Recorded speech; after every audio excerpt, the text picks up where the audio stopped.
Hello everybody, welcome back to the channel. Iconic Repaints here. Today I'm looking at a kit that I kept saying I wasn't going to get.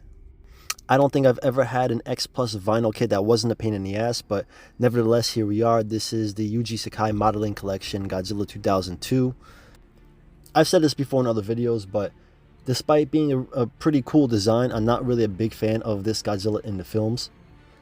Despite the fact that he does look realistic and he's one of the more expressive Toho Godzillas that we've ever had, he sort of lacks personality. The movie doesn't really feel like it's about him. He gets his ass kicked left and right, and this is like the first Godzilla I've ever seen like literally walk away from a fight.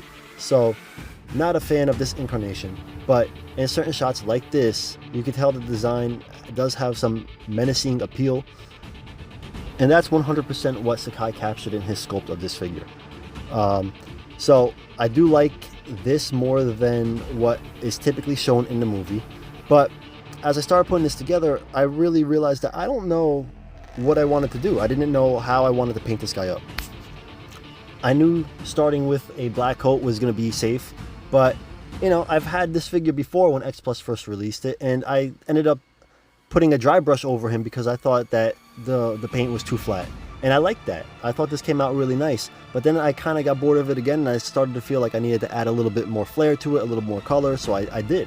And I started layering a little more grays and kind of like a blue-gray, browns, and it came along pretty well. But for this kit, I didn't know which direction I wanted to go to. I was looking really hard for motivation, and then it finally hit me.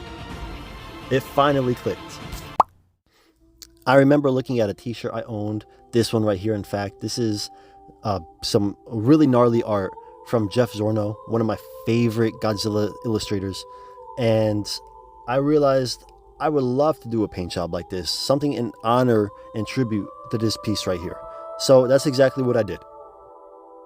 And thus, and stop me if you've heard this before, this is perhaps my favorite piece I've done yet.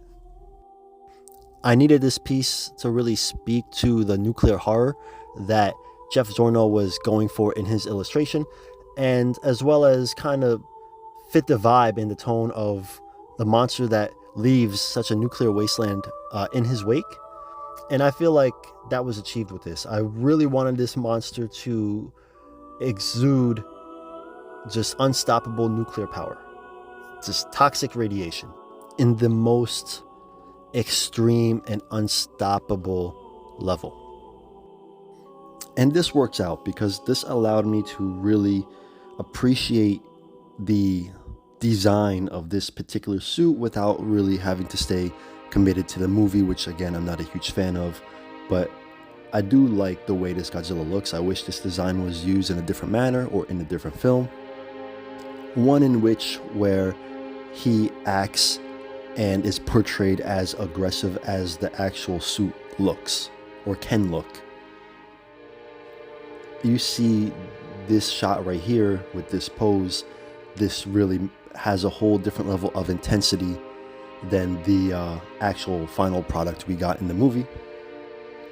Obviously that's in part to Jeff Zornow's very haunting interpretation of this design, which may not necessarily be this design, but it does look very similar. Like his art, I don't know if it screams more Godzilla 2000-ish or this specific suit or design entirely, but I think it works well. I really wanted to match the spines to have that really radioactive, toxic look to them, and I wanted the eyes to reflect that just evil red glow. They're orange and yellow in my figure, but I wanted them to pop just like they popped in his artwork. You know, they just help boost the supernatural element to everything. Everything on the skin was pretty much done with a couple different shades of green, and it just was really working the way I wanted it to from the first application. So it was pretty easy to stay consistent throughout the entire paint. And you can see here, just like the illustration that he has, the claws are also bloody, which was a last minute decision. I didn't think I was going to do that as well, but I do like the way that came out. Because I did the initial flat black paint job, it brings extra dimension and depth underneath the green highlights. it helps bring the illusion of the painting brought to life. In essence, that's what I wanted. I wanted this to look like an illustration in 3D form. I didn't necessarily want it to be restricted by what anybody thinks a Godzilla color palette needs to look like due to any live action media or film. I wanted the colors to be bold. I wanted there to be a lot of contrast in his skin, from the blacks to the brightest greens, and the eyes being really bright orange, and the spines having that green and orange hue to them. I wanted everything to be to have like an inked kind of look to it, as if this could be a Jeff Zornow piece or a Matt Frank illustration or Bob Eggleton work. That's exactly what I kind of wanted to go for with this piece. Just a little tribute to one particular artist in this case, but some of my favorite artists in general. And the more I look at this figure, it just really goes to show that in design, this really was supposed to be a very intimidating looking design for Godzilla. A very great looking suit. And I don't know where it kind of gets lost for me in translation to the actual rubber suit that was made for the movie. Maybe the eyes have something to do with it, or maybe just the way he kind of gets thrashed. And Kiryu as Mechagodzilla steals the show, with him being made of the bones from the original Godzilla. It kind of still technically is a Godzilla movie, but this Godzilla in general kind of feels like a plot device. So it felt good to kind of distance this design, this piece, a little bit more towards something that kind of fits like the tone of how this Godzilla looks and sculpts, and away from what I dislike about the movie.